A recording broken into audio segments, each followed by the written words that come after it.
Nunca olvidaré el eco de esa voz atravesando el salón como una cuchilla. «Apestas a medicina, viejo. Lárgate, vas a arruinar la ceremonia». Durante un segundo, el tiempo se detuvo.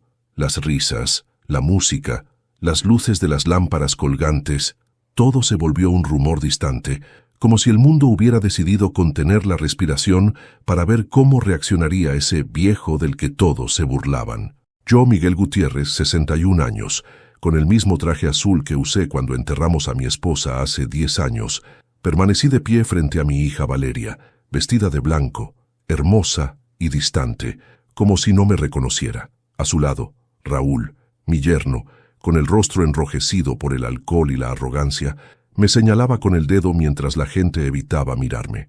Respiré hondo, sentí el olor a flores marchitas, al sudor de la vergüenza ajena y al perfume caro de la hipocresía, y sonreí. Sí, sonreí. No por resignación, sino porque en ese momento supe que la vida me había dado el escenario perfecto para cerrar un círculo que llevaba años dibujando. Di un paso atrás. Nadie se movió. Mi hija bajó la mirada, como una niña atrapada en un error que no se atreve a confesar. Los invitados cuchicheaban. Yo tomé mi bastón, no por debilidad, sino por costumbre, y con una calma que les resultó insoportable, murmuré: «Disculpen, no quiero interrumpir la felicidad de nadie», y salí del salón. El sonido de mis pasos sobre el mármol se mezclaba con el de las risas contenidas. Algunos me observaron con compasión, otros con alivio. La puerta se cerró a mis espaldas, pero las palabras de Raúl quedaron flotando en el aire como un veneno. «Apestas a medicina». Sí, quizás sí. A medicina, a hospitales, a antibióticos, a noches sin dormir salvando vidas mientras otros bebían champán. Pero lo que él no sabía era que aquel olor que tanto despreciaba también podía oler a venganza. Me quedé un momento afuera, bajo el aire fresco de la noche.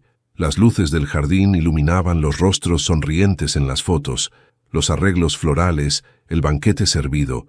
Yo, en cambio, me miré las manos. Temblaban, pero no de tristeza. Era otra cosa, un impulso frío, calculado, el mismo que sentí la primera vez que sostuve un bisturí. Caminé despacio hacia el estacionamiento.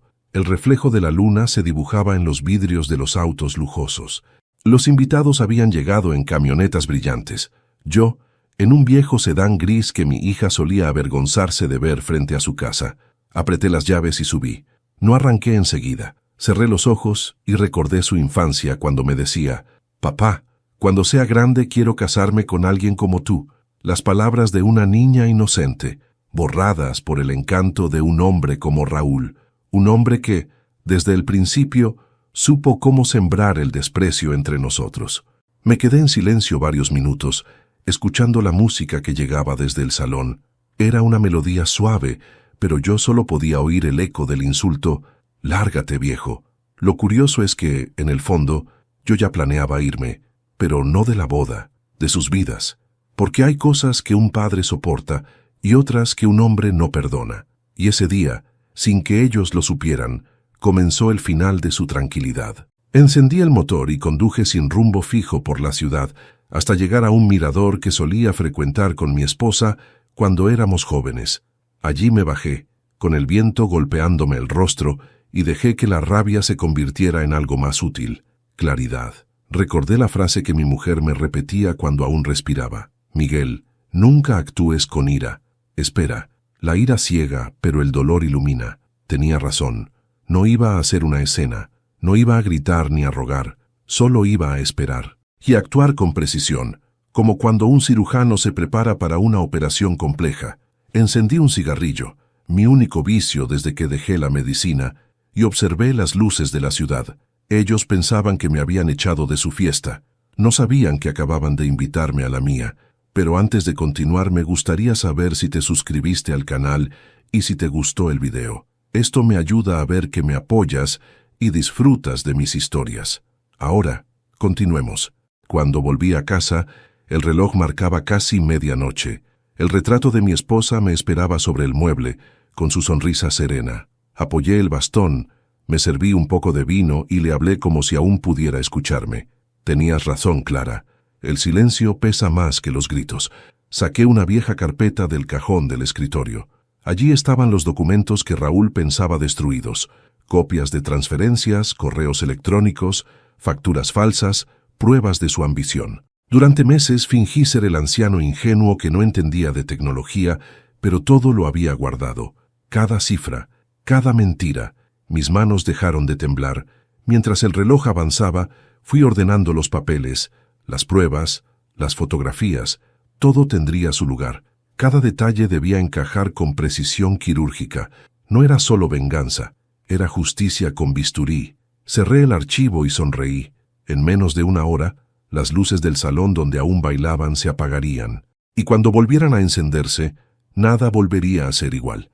Me miré al espejo. Aquel hombre de cabello gris y mirada cansada que me devolvía la imagen ya no era el padre humillado. Era un cirujano listo para su última operación, la más precisa, la más dolorosa, la más necesaria. Y mientras me colocaba el abrigo, solo pude pensar en una frase que mi esposa solía decir cuando alguien la traicionaba. La medicina cura los cuerpos, pero el tiempo cura los orgullos. Yo no podía esperar al tiempo. Esa noche, el viejo que apestaba a medicina iba a hacer que el veneno cambiara de dueño. Cuando uno llega a los 60, los recuerdos se vuelven como cicatrices. Dejan de doler, pero siguen ahí, recordándote dónde sangraste. Yo tuve muchas de esas heridas. Algunas las cerré con sutura fina, otras con silencio.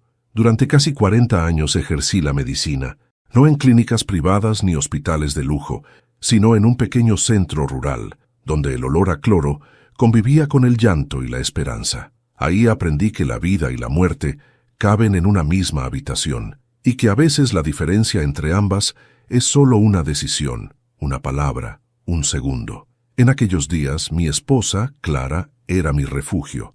Tenía esa serenidad que calma tormentas. Yo era fuego, ella, agua.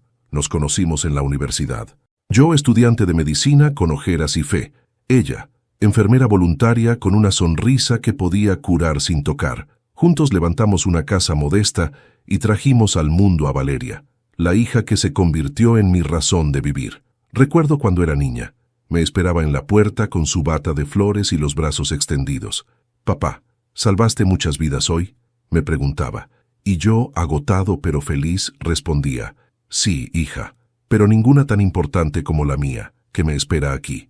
Durante años fuimos un triángulo perfecto: amor, esfuerzo y fe, hasta que el cáncer nos visitó sin aviso. Primero fueron los análisis, luego las quimioterapias, después el silencio entre los pasillos del hospital. Clara se apagaba, y yo, con todo mi conocimiento médico, no podía hacer nada. El día que murió, Valeria tenía 17 años. Recuerdo que la abracé y le prometí: «No voy a dejarte sola nunca, hija, nunca», y cumplí mi promesa. Trabajé el doble. Estudié, di clases, vendí el coche para pagar su universidad. Quería que tuviera un futuro limpio, brillante, digno. Lo logré. Se graduó con honores en administración y cuando consiguió su primer trabajo, lloré de orgullo. Fue entonces cuando apareció Raúl, un tipo encantador a simple vista. Trajeado, sonrisa blanca, palabras medidas. Valeria lo trajo a cenar una noche. Recuerdo que me extendió la mano con seguridad y me dijo: «Señor Gutiérrez, es un honor conocer al hombre que crió a la mujer más inteligente del mundo». Yo, ingenuo, lo miré con simpatía. Le serví vino. Le conté historias de mi época en el hospital. Él escuchaba, pero había algo en su mirada, algo que no observaba, sino calculaba. Con el tiempo empezó a venir más seguido. Traía flores, ayudaba con arreglos, incluso me llamaba Don Miguel. Pero detrás de ese respeto fingido, notaba un brillo incómodo, el de quien tolera al anciano solo porque le conviene. El cambio en Valeria fue lento, como una fiebre que sube sin que te des cuenta. De pronto empezó a corregirme, a impacientarse, a decir cosas que nunca antes había dicho. «Papá, no te metas en todo. Raúl sabe lo que hace. Papá, no te preocupes por los gastos. Raúl puede ayudarnos. Papá, no hables tanto de mamá. Me pone triste». Y así, palabra tras palabra, se fue construyendo una distancia. Yo lo veía, lo sentía. El hombre que decía amarla la estaba moldeando a su manera, borrando lo que quedaba de su madre y de mí. Una noche, mientras ella dormía, lo escuché en el teléfono. «Sí, viejo terco. Todavía no quiere vender la casa, pero lo convenceré. Me lo debe todo». Esa frase me partió. A la mañana siguiente, en el desayuno, le conté lo que había escuchado. Ella se enfureció. ¿Estás espiando mis conversaciones? Te estás volviendo paranoico, papá. Fue la primera vez que me habló con desprecio. No le respondí. Solo la miré y vi, con dolor, que los ojos de mi hija ya no eran los de Clara, eran los de Raúl. Los meses siguientes fueron un desfile de pequeñas traiciones. La venta de la casa para invertir, la mudanza repentina, las llamadas cada vez más cortas. Yo fingía no notar nada. Ella creía que yo era un anciano ciego y dócil. Pero no hay peor error que subestimar a un hombre que ha pasado la vida observando cómo se apaga la esperanza de los demás. Un día me dijo que se casarían. No me pidió opinión, ni ayuda, solo me lo informó. Papá, será algo sencillo, no te preocupes. Sonreí y respondí, claro, hija, no me preocupo. Mentí, me preocupé por ella, por el alma de mi esposa que debía estar llorando desde el cielo, y por mí, que ya empezaba a planear en silencio cómo proteger lo que quedaba.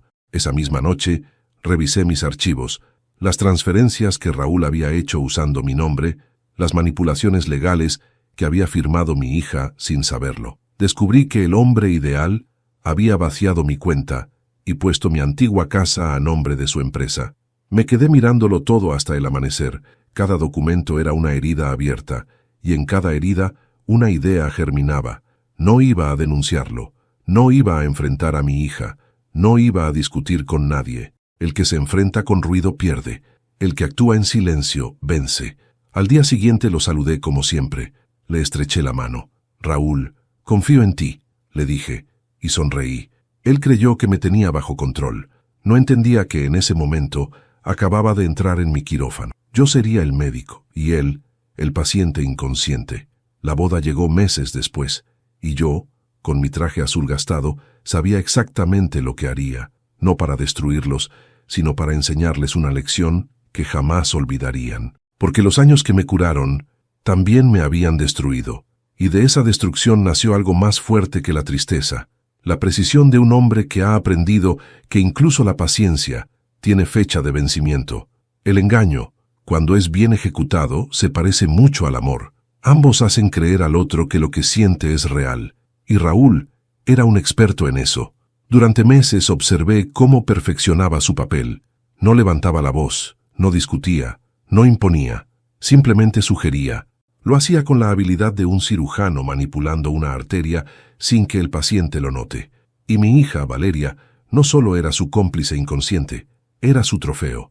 Todo comenzó con una idea inofensiva. Papá, me dijo una tarde mientras tomábamos café, Raúl cree que podrías vender la casa vieja. Ya es muy grande para ti, y mantenerla cuesta demasiado.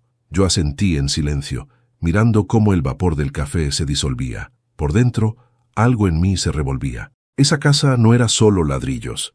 Era el hogar donde enterré a mi esposa, donde Valeria dio sus primeros pasos, donde aún olía a pasado. Podría pensarlo, respondí finalmente. Raúl sonrió desde el sofá, con ese aire de quien acaba de cerrar un trato. Claro, don Miguel, es solo una sugerencia. Si la vende, yo puedo encargarme de los trámites, sin cobrar comisión. Lo miré. Su sonrisa era tan limpia que hasta el diablo se sentiría orgulloso. Así comenzó el plan de ayuda. Firmas, papeles, visitas al notario, todo con una amabilidad impecable. Yo fingía no entender los detalles legales. Dejaba que él explicara, que me guiara, que se sintiera poderoso, y mientras tanto, fotocopiaba cada documento, cada firma, cada conversación grabada en mi pequeño celular. Lo hacía sin prisa. Los hombres como él se destruyen solos, solo necesitan tiempo. Un mes después, me informó que la venta estaba hecha. Fue un éxito, don Miguel. Logré un muy buen precio, dijo con voz amable. ¿Y el dinero?, pregunté. Eso. Lo transferí temporalmente a mi cuenta para que no lo congelen por los impuestos. En unos días lo paso a la suya. Sonreí. Sabía que ese unos días se convertiría en nunca. Al llegar a casa, Valeria me abrazó y me dijo, «Papá, Raúl te aprecia mucho. Eres como un padre para él». «Sí», respondí, acariciándole el cabello. «Lo sé, pero en el fondo pensaba, ojalá fueras tan buena observadora como tu madre». Esa noche no dormí. Revisé mis notas médicas, mis antiguos registros de pacientes, mis diarios. No buscaba nada en particular, Solo necesitaba recordar quién era. Yo había salvado vidas, había visto morir a inocentes, soportado el dolor ajeno sin quebrarme. Y ahora, un hombre que no sabía distinguir entre un bisturí y una mentira, creía que podía derrotarme. En los días siguientes, empecé a actuar. Creé un correo nuevo, un alias, y comencé a recopilar pruebas, transferencias, mensajes, audios. Todo apuntaba a lo mismo: fraude, manipulación y robo emocional. Lo hice con precisión quirúrgica.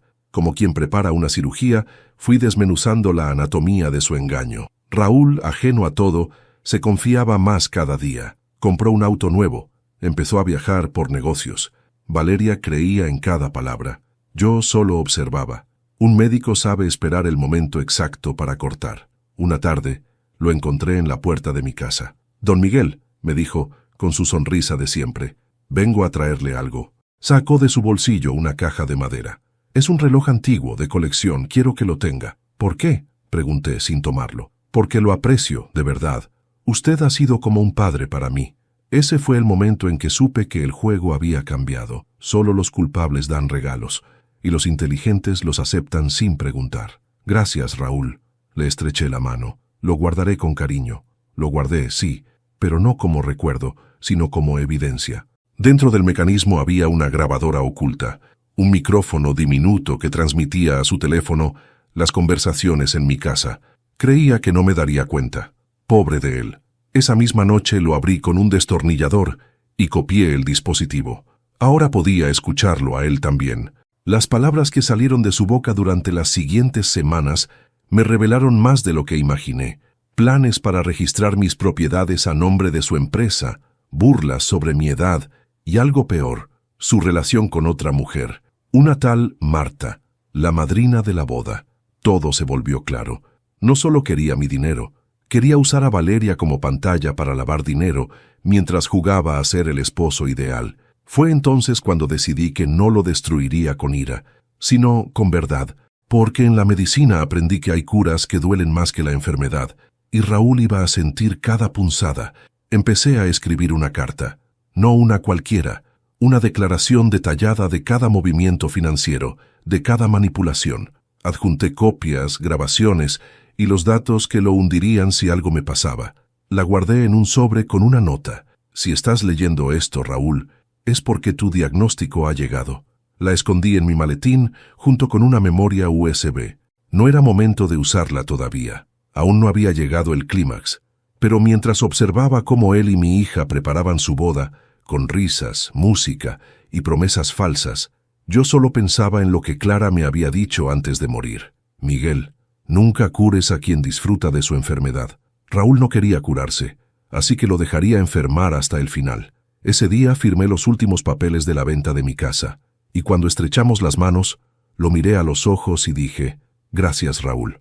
Hoy firmé mi derrota, pero también mi venganza. Aprendí temprano que la paciencia es una herramienta más afilada que cualquier cuchillo. El silencio, cuando se usa con intención, desarma a los necios y exaspera a los impacientes. Después de la boda, después del grito y de la salida en silencio, adopté ese silencio como mi escudo y mi arma. Mi casa parecía un museo de ausencias. El olor a café de la mañana ya no era compartido. La silla de Clara seguía vacía en la cocina y los platos se acumulaban sin llamarme. Valeria venía de vez en cuando, más por costumbre que por cariño. Sus visitas eran cortas, justificadas por mensajes que se cancelaban a la mitad. Raúl, en cambio, tenía una agenda llena de compromisos que incluían fines de semana fuera y cenas de trabajo.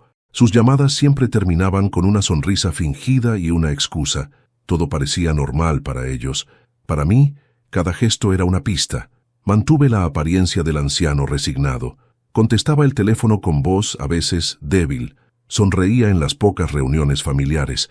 Aceptaba invitaciones que tenía intención de cumplir a medias. Entraba en su juego para que me subestimaran. No hay nada más poderoso que la falsa imagen de impotencia que uno confecciona para atrapar a los demás. Si querían verme como el abuelo inocuo, yo sería ese abuelo, hasta que apretara el gatillo del plan. Pasaba las mañanas recorriendo el barrio, fingiendo que la soledad me consumía. En el centro de salud saludaba a excolegas, repasaba expedientes viejos y conversaba sin profundidad. Nadie sospechaba que bajo la apariencia de charla inofensiva almacenaba cada dato, cada palabra, cada gesto.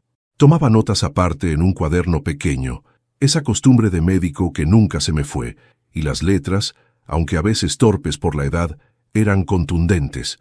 Anotaba nombres, horarios, pequeñas contradicciones en las historias que escuchaba. Por las tardes me dedicaba a un trabajo más minucioso. Llevaba el viejo maletín al taller donde guardaban copias de las facturas y contratos.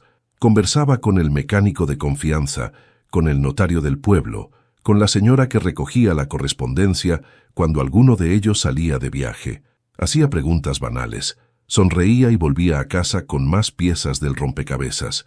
Todo parecía casual. Nada delataba la intención. Había noches en que me sentaba en el porche con una taza de té y repasaba las grabaciones que había conseguido del reloj y del micrófono escondido en la caja. Escucharlas era como abrir heridas, pero también era como leer un manual de autodefensa. Explicaban en voz alta sus planes, sus desprecios, sus miedos. Me dolía escuchar a mi hija en ocasiones, diciendo frases que la delataban.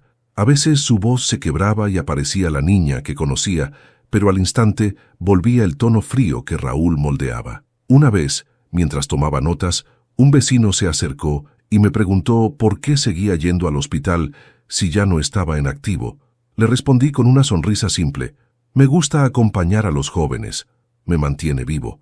Él asintió y se fue.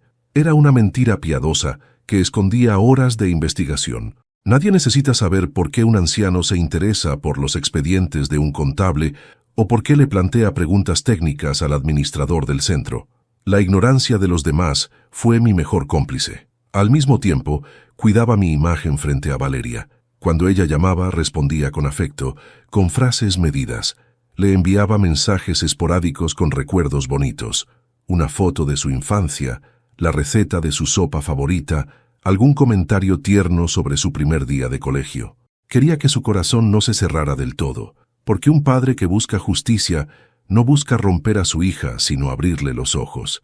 Mi venganza no tenía la intención de aniquilarla, sino de mostrarle la verdad sin la niebla de los afectos prestados. Fue en una de esas llamadas breves cuando noté la grieta que todavía quedaba.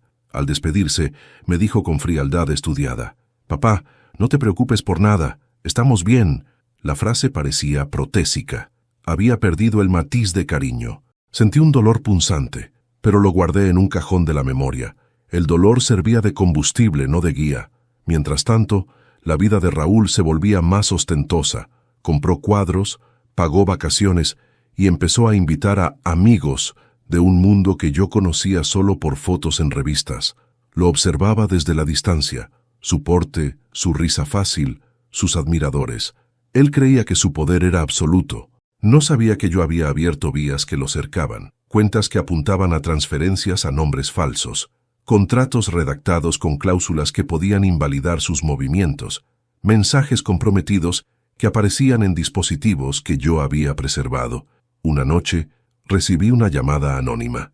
«Si quieres que esto termine, ven a la esquina de la panadería a las 10». Colgué y sonreí. No me dejaría llevar por pistas al azar, pero sí era una confirmación de que mis movimientos no pasaban desapercibidos. Al llegar, un hombre de mediana edad me entregó un sobre sin decir palabra. Dentro había fotografías que mostraban a Raúl en reuniones con hombres de negocios de dudosa reputación. Había una ruta clara: lavado de dinero, uso de empresas pantalla y vínculos que explicaban ciertos ingresos inexplicables. Con el material en mano regresé a casa y lo añadí al archivo que crecía en mi escritorio. Ordené todo por fechas, por personas, por monto. Un médico no solo trata cuerpos, aprende a organizar información, a ver patrones. Ante mí se desplegaba la anatomía del fraude de Raúl. Cada documento era una arteria inflamada, lista para ser intervenida. Y sin embargo, por más que la ira me empujara, mantuve mi calma. No dije nada en voz alta. No encaré a Valeria con documentos. No llamé a la policía ni a la prensa. La venganza que ansiaba debía ser pedagógica. Quería que ellos aprendieran la lección en el lugar que creían seguro, rodeados de sus amigos y familiares. Los humillaría con la verdad, no con gritos. Así pasaron las semanas. Observación, recopilación, paciencia. El silencio del padre no era resignación, era acumulación de pruebas y de fuerza. Yo me convertía en una piedra que, aunque erosionada por años, sabía dónde golpear para romper la superficie. Desde fuera todo parecía calma. Por dentro, el plan latía con precisión. En el fondo sabía que la línea que separa la justicia de la venganza es tenue. La medicina me había enseñado a buscar la cura, no a administrar castigos. Pero cuando el mal se disfraza de amor y arruina vidas, a veces la única cura eficaz es exponer la infección al aire. Yo no lo haría para destruir por placer, lo haría para sanar, aunque la herida quedase abierta y sangrara por un tiempo. Y así, en mi silencio, me preparé para el momento de operar. Esperaba la oscuridad que, según mi plan, sería la anestesia perfecta para la verdad. El día amaneció con un sol tibio, de esos que parecen prometer calma, pero que esconden tormentas. Mientras los pájaros cantaban sobre los cables eléctricos, yo me abotonaba el mismo traje azul, el mismo que usé en el entierro de Clara. No era casualidad, era mi uniforme para cerrar ciclos. La invitación a la boda había llegado semanas antes, impresa en papel nacarado con letras doradas. No sé si Valeria lo hizo por compromiso o por un resto de conciencia. Raúl, estoy seguro, no quería que yo estuviera allí, y no imaginaba que mi presencia sería el bisturí que abriría su vida frente a todos. Al mirarme al espejo, vi a un hombre viejo, sí, pero con una mirada que no había visto en años. No era tristeza, era determinación. Respiré profundo, cerré la puerta y guardé en el bolsillo interior de mi chaqueta una pequeña memoria USB. Ahí, comprimido en unos pocos megabytes, estaba el peso de su mentira, el testimonio de sus robos, su infidelidad y su doble vida. No planeaba entregarla a un juez, no todavía. Primero debía ver cómo el monstruo se devoraba a sí mismo frente a todos. Cuando llegué al salón de eventos, el lugar brillaba, luces colgantes, pétalos de rosas, un cuarteto de cuerdas tocando en vivo. Todo perfectamente calculado. Era un escenario digno del ego de Raúl. Nadie me esperaba. Los invitados voltearon a mirarme como si hubiera llegado un intruso, pero yo sonreí, con esa calma que tanto lo enfurecía. Algunos se acercaron con frases vacías. «Qué gusto verlo, don Miguel. No sabía que vendría. Qué bien se ve». Mentiras, todas. En los ojos de la gente se leía la incomodidad. En los de Raúl, el miedo. Valeria, radiante en su vestido blanco, me abrazó apenas, sin fuerza. «Papá, gracias por venir». «Es tu día, hija», le respondí. No podía faltar. Raúl apretó los dientes. «Mientras no traigas tus diagnósticos al altar, viejo, todo bien». No respondí. Solo lo miré a los ojos. Supe en ese instante que aún no imaginaba lo que estaba a punto de suceder, porque los hombres como él nunca anticipan la caída. El sacerdote comenzó la ceremonia.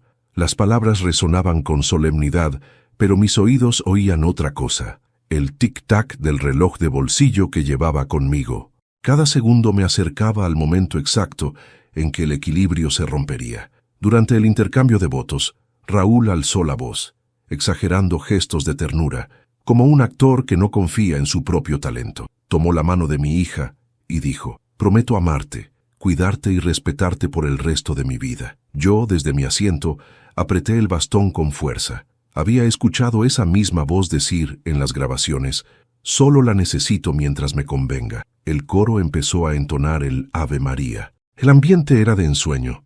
Entonces me levanté. Los murmullos comenzaron. Avancé despacio, paso a paso, hasta el altar. El sacerdote se detuvo, confundido. Raúl sonrió con nerviosismo. «¿Otra vez tú, viejo? ¿Qué quieres ahora?» No respondí enseguida. Solo metí la mano en el bolsillo del saco y saqué un pequeño sobre. «Un regalo para los novios», dije, con voz serena. Valeria lo tomó con dudas. «Papá, no hacía falta». «Sí, hija, hace falta. Todo regalo trae una historia, y este está vivo». Lo dejé sobre el altar y me retiré sin mirar atrás. Mis pasos resonaban entre las columnas, y por un momento pensé en Clara. «Que duela lo justo», había dicho ella. Yo estaba a punto de obedecerla. Mientras caminaba hacia la salida, sentí la respiración contenida de los presentes. Raúl abrió el sobre. Dentro había una nota que decía: «El amor no se roba, pero el dinero sí deja huellas. Revisa la pantalla». Se miraron entre sí, confundidos. En ese preciso instante, las luces del salón titilaron. El cuarteto dejó de tocar. Un sonido metálico llenó el aire, seguido de un clic. El proyector, que hasta entonces mostraba fotos románticas de los novios, cambió de imagen. En la pantalla apareció Raúl, en un video grabado con voz clara. Sí, la vieja ni se entera. En un mes más la convencemos de vender lo poco que le queda. Esa casa vale una fortuna. El silencio fue absoluto. Valeria palideció. Los invitados comenzaron a murmurar. Raúl intentó correr hacia la consola, pero alguien lo detuvo. El video continuó. ¿Y la otra? La madrina. Dios, cómo me divierte. Ni mi futura esposa sospecha que paso más noches con ella que en mi propia cama. Un murmullo se transformó en un rugido de escándalo. El sacerdote bajó la mirada. Valeria se llevó las manos al rostro. Yo desde la puerta observaba, no con placer, sino con justicia. El bisturí había hecho su corte. Antes de continuar, dime aquí en los comentarios qué te está pareciendo esta historia hasta ahora y qué harías tú en su lugar. No te vayas del video porque lo que viene a continuación te pondrá la piel de gallina. Raúl gritaba, desconectando cables, rompiendo el proyector. ¿Qué es esto? ¿Quién hizo esto? Pero ya era tarde. Los rostros de los invitados eran espejos rotos de vergüenza. El veneno que había inyectado durante años se había revertido, corriendo ahora por sus propias venas. Valeria lo miró sin lágrimas, con una expresión que no olvidaré jamás, mezcla de horror, de traición y de repentina lucidez. ¿Era cierto todo, Raúl? ¿Todo? Él no respondió, solo buscó una salida que ya no existía. Yo me alejé despacio, dejando atrás el sonido de los murmullos, los gritos y el caos. La noche se tragaba la música y las luces. Sonreí. La operación había sido un éxito. El tumor estaba expuesto. Cuando crucé las puertas del salón, el aire de la noche me golpeó como una ola fría. A lo lejos todavía se escuchaban los gritos, el murmullo de los invitados tratando de entender qué acababa de ocurrir. Pero yo no me detuve. Caminé hasta el jardín respirando despacio. Cada paso era una liberación, cada grito detrás de mí, una confirmación. Entonces, de pronto, el sonido cambió. Un estallido eléctrico, un chasquido, y de inmediato todo quedó en penumbra. Las luces del salón se apagaron de golpe. Los murmullos se transformaron en un coro de confusión. ¿Qué pasa?, gritó alguien. «Se fue la luz», respondió otro. Y luego, silencio. Esa oscuridad no fue casual. Había calculado cada segundo, cada cable, cada conexión.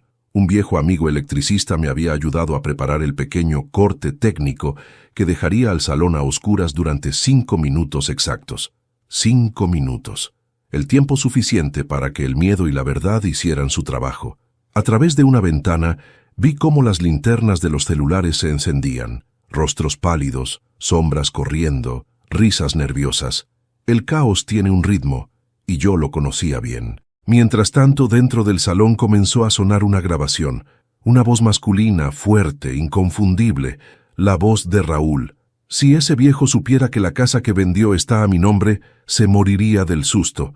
Pero déjalo, no va a vivir mucho más, está enfermo el pobre idiota. Un murmullo de horror recorrió la sala.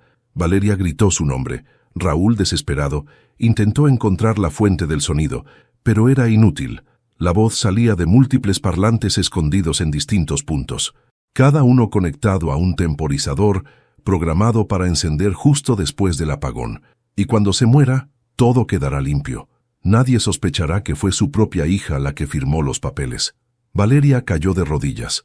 Algunos invitados se acercaron, otros se alejaron horrorizados. El sacerdote hizo la señal de la cruz. Yo observaba desde la distancia, con el rostro quieto. No era alegría lo que sentía. Era la misma calma que un cirujano experimenta al saber que la operación está saliendo exactamente como la planeó. El sonido continuó. Ahora, la voz de una mujer. Raúl, ¿y si tu esposa se entera? Que se entere. No tengo nada que perder. Con lo que saqué del viejo puedo irme del país. Un murmullo recorrió la multitud. La voz femenina era reconocible. Marta, la madrina de la boda, la amante. Los invitados la miraron con asco. Ella palideció, se cubrió el rostro y salió corriendo del salón. La grabación finalizó con un último mensaje: brindemos por los tontos que confían.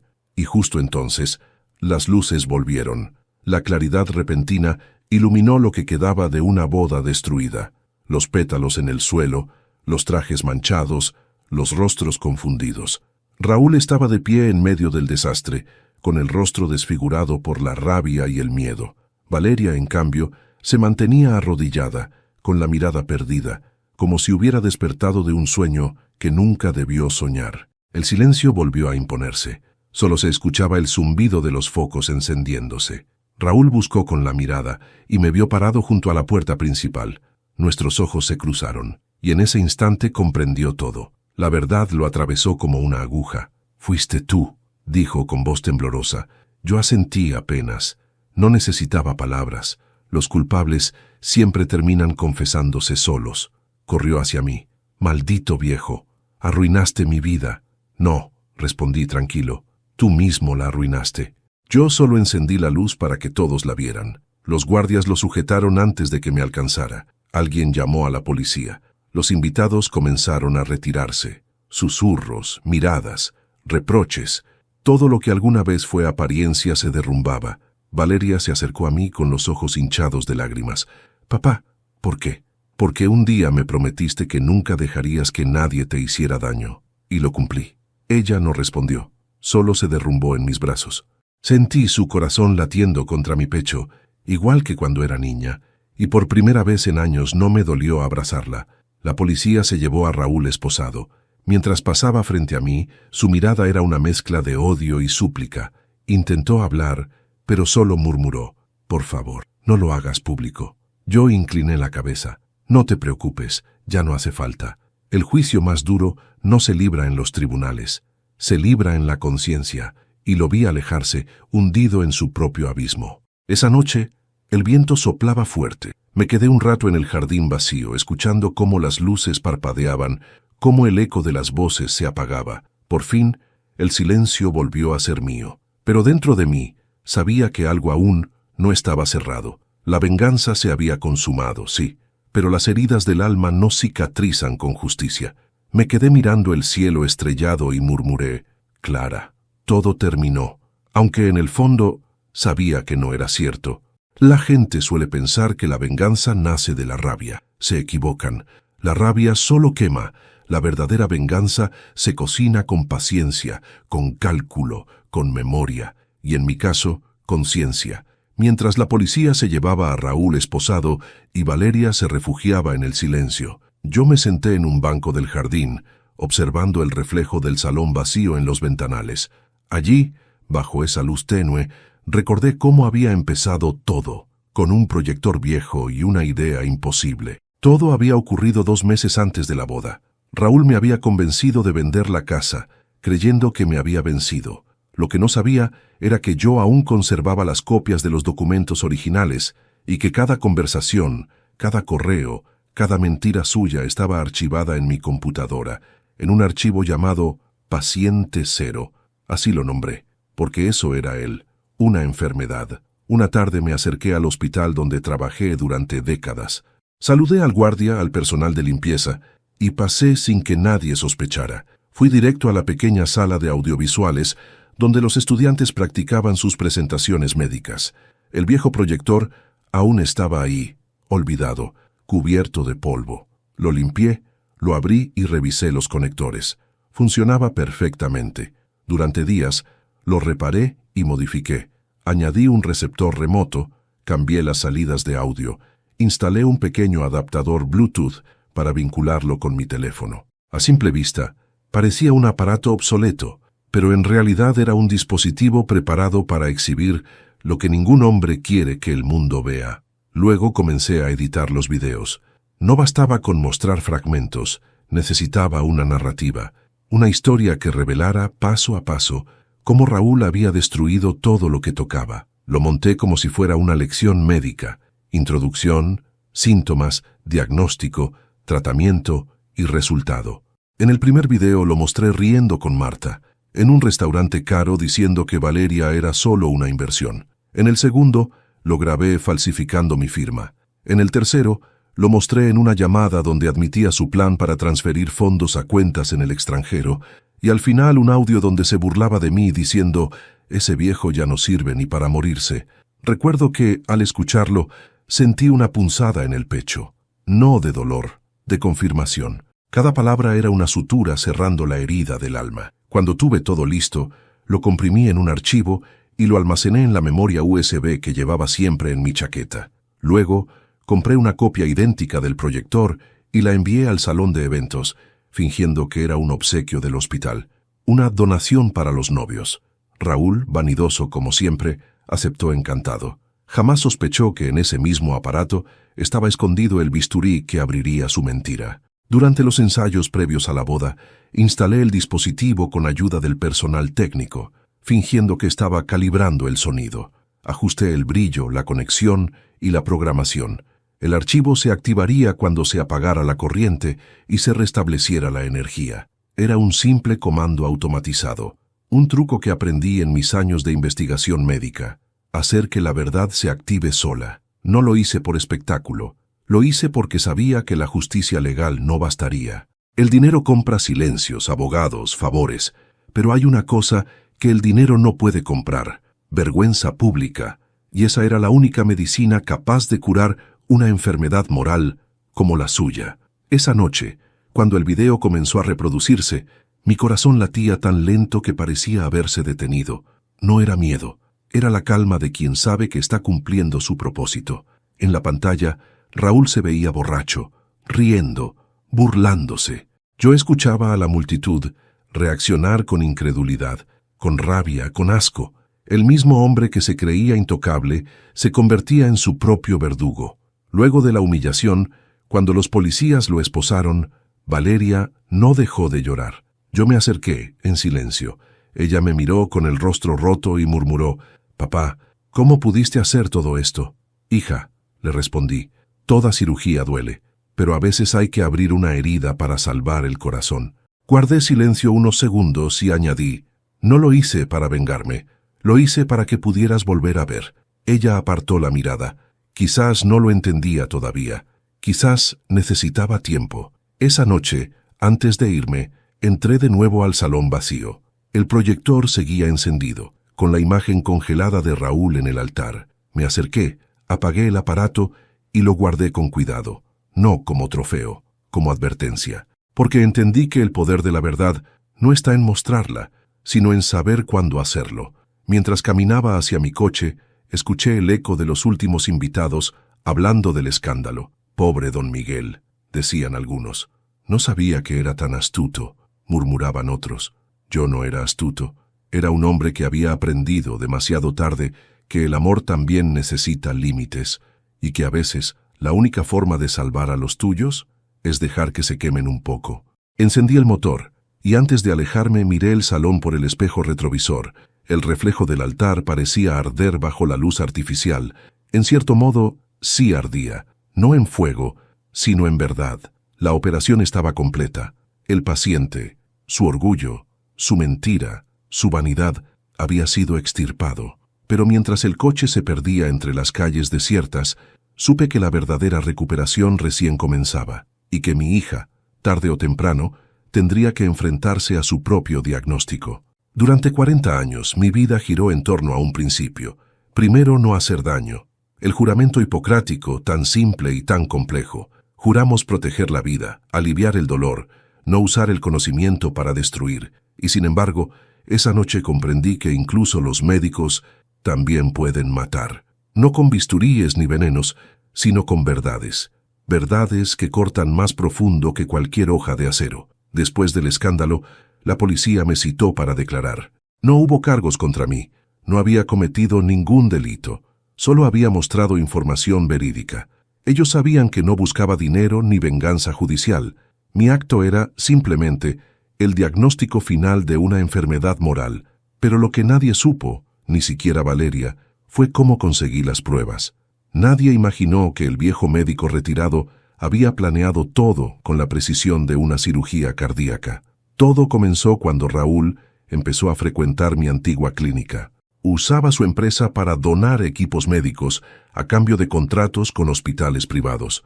Un negocio turbio, disfrazado de generosidad. Yo aún tenía amigos allí, médicos, enfermeras, técnicos de laboratorio, personas que me debían favores o que simplemente me respetaban.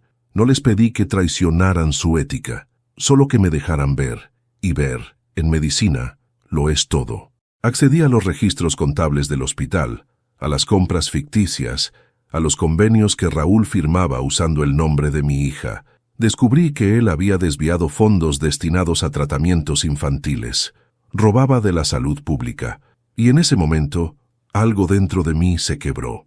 La venganza dejó de ser personal. Se convirtió en un deber. Usé mis conocimientos médicos para moverme entre pasillos sin levantar sospechas. Supe qué puertas se abrían con qué tarjetas, qué computadoras guardaban copias de respaldo y, sobre todo, dónde estaban las cámaras que debía evitar. Entré en archivos digitales con la misma calma con la que alguna vez entré en un quirófano. Sin miedo, pero con respeto por lo que podía encontrar. Cada documento robado era una muestra de tejido corrupto que analizaba con cuidado. Cada audio, una radiografía del alma de Raúl. Y cuanto más lo observaba, más comprendía que el hombre que destruyó mi familia no era un simple estafador, era un parásito social, alguien que se alimentaba de la confianza y la inocencia. A veces, mientras recopilaba información, me sorprendía temblando, no de miedo, sino de contradicción, porque dentro de mí todavía vivía el médico que había jurado sanar, y ese hombre me reprochaba. Me decía, ¿esto es lo que te enseñó Clara? ¿Convertir el conocimiento en arma? Entonces miraba el retrato de mi esposa y respondía en silencio, no, Clara, pero tú también me enseñaste que hay heridas que solo sanan cuando se limpian, aunque duelan. La medicina me había enseñado a reconocer los síntomas del mal, y Raúl los tenía todos. Egocentrismo patológico, manipulación emocional, incapacidad para sentir culpa. No era un enfermo, era un virus, y yo, su antídoto. Durante una semana entera, me dediqué a elaborar un informe clínico. Sí, un informe médico, pero no sobre un cuerpo humano. El paciente era su alma. Dividí el documento en secciones: antecedentes, síntomas, evolución, diagnóstico y tratamiento. Lo titulé Caso RG, Patología Moral en Estado Terminal. En antecedentes, describí su infancia privilegiada, su desprecio por la humildad, su necesidad de control. En síntomas, anoté su tendencia a manipular, su obsesión por la apariencia, su falta de empatía. En evolución, tracé cómo pasó de mentir en lo pequeño a traicionar en lo grande. Y en tratamiento, escribí solo una línea: exposición total ante el entorno. Esa exposición fue la boda, el quirófano, y la operación fue un éxito. Aún así, la culpa no desapareció. Cada médico sabe que incluso una cirugía necesaria puede dejar cicatrices profundas. Y las mías sangraban cada vez que veía a mi hija llorar. Días después, Valeria vino a verme. Traía el rostro cansado, los ojos hinchados. Se sentó frente a mí, sin hablar por varios minutos. Finalmente dijo, «¿Por qué no me lo dijiste antes, papá? ¿Por qué no me advertiste?» «Te advertí», respondí, «pero estabas enferma de amor, y esa fiebre no se cura con palabras. Lo perdiste todo, la casa, la paz, la familia. No lo perdí, hija, lo cambié por la verdad, y eso, aunque duela, siempre sana». Ella lloró en silencio. Yo la dejé llorar. A veces las lágrimas son la primera señal de curación. Esa noche, mientras cerraba las ventanas, pensé en mis pacientes de antaño, en las madres que me agradecían por salvar a sus hijos, en los enfermos que morían dándome la mano. Todos confiaron en mí porque yo era médico, porque sabía cuándo cortar y cuándo dejar sanar solo.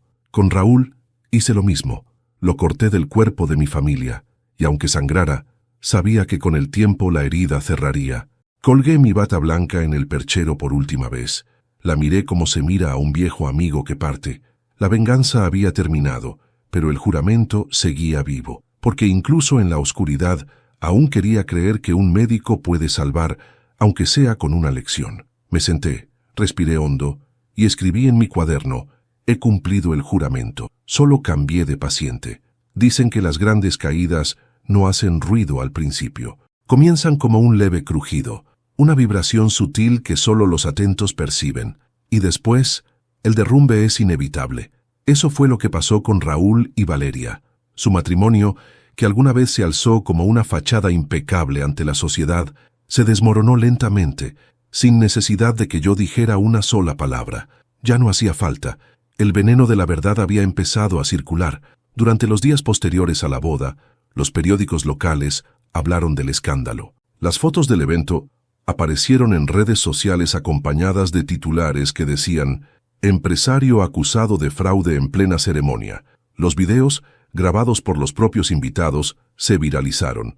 La voz de Raúl, riendo y confesando sus crímenes, se convirtió en una sinfonía de vergüenza pública. Sus socios comenzaron a retirarle el apoyo. Las empresas que antes lo adulaban cortaron vínculos con él. Las cuentas bancarias fueron congeladas. Y en menos de 2 semanas, el hombre que se creía intocable ya no tenía ni dónde dormir. Valeria se encerró en su apartamento. No contestaba llamadas, no comía, no salía. Algunos vecinos me dijeron que la veían caminar por el pasillo con los ojos rojos, como un fantasma que busca una puerta que ya no existe. Una noche me llamó. Su voz sonaba hueca, desgastada. «Papá, él dice que lo arruinaste todo, que lo traicioné. ¿Y tú qué crees?», le pregunté. «Creo que por primera vez veo quién era realmente». «Entonces, hija», respondí, «ya no hay nada que arruinar, solo queda reconstruir». Lloró. No supe si de alivio o de dolor, pero entendí que, por fin, comenzaba a despertar. Raúl, mientras tanto, se hundía. Intentó escapar, pero la justicia fue más rápida. El informe financiero que dejé anónimo en el despacho del fiscal era más que suficiente para iniciar una investigación formal. Fraude, falsificación de documentos, lavado de activos. No necesitaban saber quién lo envió, solo que era cierto. Cuando lo arrestaron por segunda vez, supe que no volvería a verlo libre. La ironía es que su caída no fue provocada por mi odio, sino por su propio reflejo. Él se destruyó a sí mismo. Yo solo le coloqué un espejo. Pasaron los meses. Yo seguía viviendo solo, en la vieja casa que había recuperado legalmente tras el proceso judicial. El silencio volvió a ser mi compañero. El jardín que alguna vez fue símbolo de soledad, ahora era refugio. Cada tarde lo regaba con la misma paciencia con que un médico controla el pulso de un enfermo en recuperación. A veces me encontraba mirando el retrato de Clara y murmurando: «Lo logramos. Ya no queda infección». Pero en el fondo sabía que la cura no siempre significa salud. A veces solo significa ausencia de dolor. Una mañana, Valeria vino a visitarme. Traía un vestido sencillo, el cabello recogido, sin maquillaje. Entró en silencio, como quien entra a una iglesia. «¿Puedo quedarme unos días aquí, papá?», me preguntó. «Esta siempre fue tu casa», le respondí. No hablamos del pasado durante horas. Solo caminamos por el jardín, recogimos flores secas y preparamos té. Cuando finalmente se animó a hablar, lo hizo con voz temblorosa. «He pedido el divorcio. Ya era hora», dije, «pero tengo miedo». «El miedo es la señal de que estás volviendo a sentir. Y sentir, hija, también es sanar». Nos miramos largo rato. Vi en sus ojos un brillo distinto, frágil, pero vivo. Era la misma luz que vi en los ojos de su madre cuando Valeria nació. Supe entonces que aún había esperanza. Poco después, la prensa perdió interés en el caso. El mundo siguió girando, como siempre. Nadie recuerda las tragedias ajenas por mucho tiempo, pero en las noches, cuando el silencio cae, los recuerdos regresan. Yo lo sabía bien. Un día recibí una carta del penal. El remitente, Raúl Gutiérrez, había firmado usando mi apellido. No la abrí de inmediato. La dejé sobre la mesa intacta durante días, hasta que una tarde, con una mezcla de curiosidad y cansancio, la abrí. Decía: «Don Miguel, sé que me odia, y tiene razón, pero quiero que sepa algo. Yo nunca supe amar a nadie, ni siquiera a mí. Su hija no merecía mi mentira, pero tampoco mi silencio. Dígale que lo siento, y usted ganó, pero yo ya estaba perdido desde antes». La volví a doblar y la guardé en el cajón del escritorio. No por lástima, sino porque cada palabra era un recordatorio de lo que el orgullo puede destruir. A veces la victoria también pesa. Esa noche leí de nuevo las últimas líneas de mi cuaderno, las que había escrito tras el escándalo. He cumplido el juramento, solo cambié de paciente, y me di cuenta de que el tratamiento aún no había terminado. Faltaba la recuperación, no la de Raúl, ni siquiera la de Valeria, la mía. Me senté en el porche, con la brisa tibia de la tarde y el sonido de los grillos acompañándome. Por primera vez en años, no sentí rencor, solo una calma extraña, como si mi alma hubiera exhalado. El tiempo, finalmente, estaba haciendo su trabajo. La implosión del perfecto matrimonio no solo destruyó a Raúl, también liberó a Valeria y a mí, porque comprendí que mi venganza nunca fue contra un hombre, sino contra la idea de que los padres deben aceptar la injusticia en silencio. Cerré los ojos y sonreí. La vida, como la medicina, a veces necesita amputar para salvar. Una semana después de todo, el silencio volvió a instalarse en mi vida. Era un silencio distinto, no el que nace de la soledad, sino el que llega después de una guerra ganada, cuando ya no quedan enemigos, pero tampoco aplausos, solo el eco de lo que fue. Valeria dormía en su habitación de niña, en la casa que había recuperado legalmente después del juicio. Su respiración tranquila me recordaba que la calma todavía era posible. Yo, en cambio, pasaba las noches en vela, repasando mentalmente cada decisión que tomé, cada palabra que dije, cada herida que provoqué, y comprendí que aún faltaba algo, una última acción, no para él, para ella. Al amanecer salí sin hacer ruido. El cielo estaba gris, cubierto por una neblina leve. Manejé hasta el mismo salón donde ocurrió la boda. Las flores marchitas seguían allí, pegadas al piso. El altar, cubierto con un paño, parecía un cuerpo dormido. Todo olía a perfume viejo, a vergüenza y a polvo. Me quedé de pie frente al altar por largo rato. Sentía el corazón pesado, no por culpa, sino por lo que la verdad deja atrás cuando termina su trabajo. De mi bolsillo saqué un sobre blanco. En el frente escribí, con letra firme, para Valeria, cuando entienda. Dentro había una carta, mi última confesión. Hija, si estás leyendo esto significa que ya abriste los ojos. No te escribo para que me perdones, porque el perdón es un lujo que no merezco pedirte. Te escribo porque un padre, incluso cuando ha sido duro, sigue siendo tu primera casa. Durante toda tu vida intenté protegerte, a veces con palabras, a veces con silencios, y otras, como ahora, con decisiones que quizás nunca entenderás del todo. Pero lo hice porque te amo, y porque tu madre me enseñó que el amor verdadero no siempre se muestra con caricias, sino con actos que duelen. No te pido que me recuerdes como el héroe que te salvó, quiero que me recuerdes como el hombre que se atrevió a hacer lo que debía, aunque eso lo convirtiera en villano por un tiempo. Tu esposo te usó, hija. No lo digo con rencor, sino con el diagnóstico de un médico que aprendió a reconocer los síntomas del mal. Pero tú no fuiste una víctima. Fuiste una mujer cegada por el amor como tantas otras, y eso no te hace débil, te hace humana. Lo que hice en aquella boda no fue venganza, fue una lección, para él, para ti y también para mí, porque yo necesitaba recordarme que todavía era capaz de defender lo que amo, incluso si el mundo me maldecía por hacerlo. Nunca olvides que la vida tiene su propio juramento, curarse o pudrirse.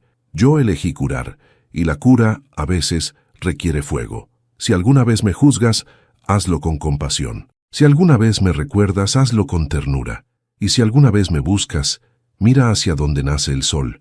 Allí estaré, en la luz que te despierte cada mañana, diciéndote sin palabras, vive, tu padre, Miguel. Doblé la carta con cuidado y la dejé sobre el altar. No había flores, ni música, ni testigos, solo el sonido del viento entrando por las ventanas rotas. Me quedé un momento mirando el sobre, y por primera vez desde la muerte de Clara, sentí que algo dentro de mí se aquietaba. Había cerrado el círculo. Al salir, el sol comenzaba a filtrarse entre las nubes. Me detuve un segundo en la puerta y miré atrás. El altar brillaba débilmente con la luz que entraba desde el ventanal. Por un instante, creí ver la silueta de Clara sonriendo, como si aprobara lo que acababa de hacer. En el estacionamiento, me crucé con el administrador del salón, un hombre joven que no entendía quién era yo ni qué hacía allí. ¿Viene a preparar otra boda, señor?, preguntó. Sonreí. No, hijo. Vengo a dejar un recuerdo. Subí al coche y manejé despacio de regreso a casa. El camino, antes gris, parecía distinto, más liviano. Las sombras se disolvían con el paso del sol. Al llegar, encontré a Valeria preparando café. Me miró, algo sorprendida. ¿Dónde estabas, papá? Visitando un lugar donde aprendí demasiado. ¿Y encontraste lo que buscabas? Sí, hija. ¿Qué era? Paz. Ella asintió, sin entender del todo. Me sirvió una taza y se sentó a mi lado. No hablamos más. El silencio entre nosotros ya no era doloroso, era un silencio que curaba. Esa noche, antes de dormir, abrí mi cuaderno por última vez. Escribí una sola línea, sin fecha, sin firma. El amor no se destruye con la verdad, solo se purifica. Cerré el cuaderno y lo dejé sobre la mesa. Afuera el viento soplaba suave. El reloj marcó la medianoche, y por primera vez en muchos años me permití dormir, sin culpa, sin miedo, sin pendientes. El amanecer olía a tierra mojada. Había llovido toda la noche, como si el cielo también necesitara limpiar lo que quedaba de nosotros. Cuando desperté, el sonido de la lluvia se mezclaba con el de los pasos de Valeria en la cocina. La vi de espaldas, preparando café, con el cabello despeinado y una chaqueta vieja mía que le quedaba grande. Por un instante, sentí que el tiempo había retrocedido. Por un instante, volvimos a ser padre e hija, sin secretos entre nosotros. Pero los instantes, como las heridas, no duran para siempre. «Voy a salir un rato», le dije. «¿A dónde vas tan temprano?», preguntó sin girarse. «A un lugar donde dejé algo pendiente». Ella asintió sin insistir. Era una costumbre que había aprendido tarde, no hacer preguntas que dolieran. Tomé el abrigo, el bastón y salí bajo la llovizna. El camino hacia la iglesia estaba vacío. Cada paso me recordaba algo distinto. Las risas de mi esposa, los juegos de Valeria en el jardín, el sonido de Raúl diciendo mi nombre con desprecio. Todo mezclado en una sinfonía de memorias que se desvanecían con el agua. Al llegar, el salón donde fue la boda seguía igual de silencioso, aunque ahora olía a humedad y abandono. El altar seguía en pie. Sobre él, el sobre blanco que dejé días atrás. Nadie lo había tocado. Esperaba paciente, como si supiera que el destino tiene su propio calendario. Sonreí. No quise abrirlo. Esa carta ya no era mía. Era de ella. Solo de ella. Me arrodillé frente al altar, no para rezar, sino para agradecer. Agradecer haber sobrevivido lo suficiente para ver la verdad desnuda. Agradecer que mi hija siguiera viva, aunque su alma sangrara. Agradecer incluso el dolor. Y entonces me levanté. Miré una última vez el lugar donde mi corazón se rompió y donde, de alguna forma, volvió a latir. Y supe que era hora de irme. No le dije a Valeria que me marchaba. No habría sabido cómo explicarlo. La amaba, pero mi presencia se había convertido en un recordatorio constante del pasado. Ella necesitaba sanar sin mi sombra, y yo necesitaba descansar sin sus lágrimas. Volví a casa, tomé una mochila pequeña, un cuaderno, algunas fotos y algo de dinero. Dejé una nota breve sobre la mesa. «Hija, si lees esto, significa que he decidido seguir otro camino. No me busques. Cuando tu corazón esté listo, sabrás dónde encontrarme. Tu padre, Miguel». Y me fui, sin mirar atrás. Caminé durante horas hasta llegar a la terminal de autobuses. El aire olía a gasolina, a pan recién hecho y a distancia. Compré un boleto al azar hacia el norte, sin destino concreto. Solo quería perderme donde nadie me conociera, donde el nombre Miguel Gutiérrez no significara nada. Mientras el autobús se alejaba, vi por la ventana cómo el pueblo se hacía pequeño, hasta desaparecer entre la neblina. Sentí una punzada en el pecho. No era dolor, era alivio. Había cumplido mi misión. Ya no era médico, ni padre, ni víctima, solo un hombre libre. Valeria encontró la carta 3 días después. La recibió de manos del encargado del salón, que la había hallado mientras limpiaba. Cuando vio su nombre escrito en el sobre, su cuerpo se estremeció. Se sentó en el mismo banco donde su padre se había sentado aquel día y la abrió con dedos temblorosos. Leyó cada línea despacio, como quien se atreve a tocar una herida recién cerrada. Lloró. Lloró como nunca lo había hecho, no por lo que perdió, sino por todo lo que comprendió demasiado tarde. Su padre no había sido cruel, había sido justo, y ella, por amor equivocado, lo había herido más que cualquier enemigo. Cuando terminó de leer, dobló la carta y la guardó en su pecho. Miró el altar y susurró: «Perdóname, papá, por no haberte creído antes».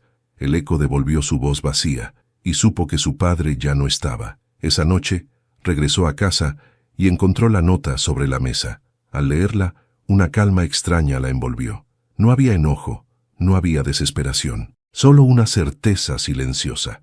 Él había hecho lo que debía, y ella también lo haría. Desde entonces, Valeria se dedicó a ayudar en hospitales comunitarios. Usó su carrera para gestionar recursos médicos en zonas rurales. Era su manera de honrar a su padre sin pronunciar su nombre. Cada vez que veía a un anciano sonreír o a un niño recuperarse, sentía que él estaba ahí, observando desde algún lugar, satisfecho. El perdón nunca llegó, no porque no existiera, sino porque ya no hacía falta. Miguel no lo necesitaba, y Valeria, al comprenderlo, finalmente pudo respirar sin culpa. A veces, cuando cae la tarde, ella mira al horizonte y jura ver una figura solitaria caminando entre los campos. No está segura si es real o un recuerdo, pero siempre sonríe y susurra: «Gracias, papá», y el viento, cómplice, se encarga de llevar su voz hacia donde él esté. Han pasado 7 años desde aquella boda maldita. El pueblo cambió. El salón donde todo ocurrió es ahora una escuela de música. Las flores del jardín de mi casa crecen sin miedo, y Valeria ya no es la misma. Vive en un pueblo costero, cerca del hospital comunitario donde trabaja como coordinadora de salud. Ayuda a los ancianos, cura a los niños, escucha historias con la paciencia que un día aprendió, sin saberlo, de su padre. A veces, cuando termina su jornada, se queda mirando el mar y piensa que el agua tiene algo del alma de Miguel, profunda, impredecible, pero siempre presente. Nunca volvió a saber de él, ni una llamada, ni una carta, ni una señal. Pero la ausencia no le duele como antes. Aprendió a convivir con ella. El amor no desaparece, simplemente se transforma en una voz que susurra cuando el silencio es demasiado largo. Una tarde cualquiera, mientras organizaba donaciones en el hospital, una enfermera le entregó un sobre amarillento. «Llegó esta carta, doctora. No tiene remitente, pero dice su nombre». Valeria la tomó con las manos temblorosas. El sobre era viejo, escrito con letra firme, conocida. Lo abrió despacio. Dentro había una hoja doblada con cuidado y una fotografía. Miguel, con el cabello más blanco, sonriendo junto a un grupo de niños en una clínica rural. Detrás de la foto, unas palabras escritas con tinta azul. «Hija, si recibes esto, es porque ya entendiste que la vida no se detiene por el pasado. No me busques. Ya encontré mi lugar entre los que aún creen que sanar vale la pena. Cada niño que salvo me recuerda tu risa cuando eras pequeña. No necesito tu perdón porque tu existencia ya me lo dio. Si alguna vez miras al cielo y sientes una brisa cálida, piensa que estoy ahí, observando con orgullo. No dejes que la culpa te hable más fuerte que la esperanza. Con amor eterno, Miguel». Valeria se llevó la carta al pecho y cerró los ojos. El sonido del mar se mezcló con el latido de su corazón. No lloró. Esta vez no. Las lágrimas ya no tenían sentido. Salió al exterior, donde el sol caía dorado sobre el agua. El viento movía las cortinas del hospital, y las gaviotas cruzaban el cielo con gritos de libertad. Se sentó en una roca frente al mar y dejó que el aire le despeinara el rostro. Por primera vez en años, sonrió sin peso. A su lado colocó la fotografía de su padre. El reflejo del sol sobre el papel parecía darle vida, como si los ojos de Miguel aún observaran el mundo con la calma de quien entiende que todo fue necesario. Entonces susurró: «Ahora sí, papá, estamos en paz». El mar respondió con una ola que rompió suave sobre la orilla, dejando un brillo que se extendió como una caricia. El eco de ese instante fue más fuerte que cualquier palabra. Valeria regresó al hospital. Esa noche escribió en su diario: «El perdón no llegó con su voz, sino con su silencio. Y comprendí que los padres no mueren cuando se van, mueren cuando dejamos de escucharlos dentro de nosotros. Yo todavía lo escucho, y su voz suena a mar». Guardó la carta en una caja junto con la primera fotografía que tenía de él, sosteniéndola de niña. La cerró y la guardó en el escritorio, no para olvidar, sino para recordar solo cuando hiciera falta. Mientras tanto, a cientos de kilómetros, en una pequeña clínica rural de montaña, un anciano de barba blanca observaba el atardecer desde una ventana.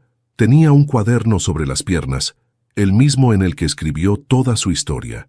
Lo cerró lentamente, respiró profundo y dijo en voz baja: «Listo, Clara, nuestra hija ya aprendió a sanar». Luego miró el horizonte, donde el sol se fundía con las montañas, y sonrió. Su rostro, arrugado pero sereno, reflejaba la paz de quien ya no debe nada al pasado. El viento entró por la ventana y movió suavemente las páginas del cuaderno, como si alguien invisible le diera las gracias. En la última página se leía una frase: «El amor no muere, solo cambia de cuerpo». El viento siguió soplando, llevando consigo el eco de su historia, y así, entre el rumor del mar y el murmullo del tiempo, el nombre de Miguel Gutiérrez se volvió leyenda. Un médico, un padre, un hombre que eligió curar el alma con la verdad, aunque le costara el corazón. Si esta historia tocó tu corazón, si te recordó que el amor verdadero a veces duele, pero también sana, suscríbete al canal y acompáñanos en cada nuevo relato. Dale me gusta si crees que los padres también merecen ser escuchados, y escríbenos en los comentarios desde qué ciudad nos ves para que la voz de Miguel y Valeria siga viajando por el mundo. Cuéntame, ¿tú perdonarías a alguien que te traicionó así? Tu opinión puede inspirar la próxima historia. Y recuerda, no hay herida que el tiempo no pueda curar cuando se sana con amor y verdad.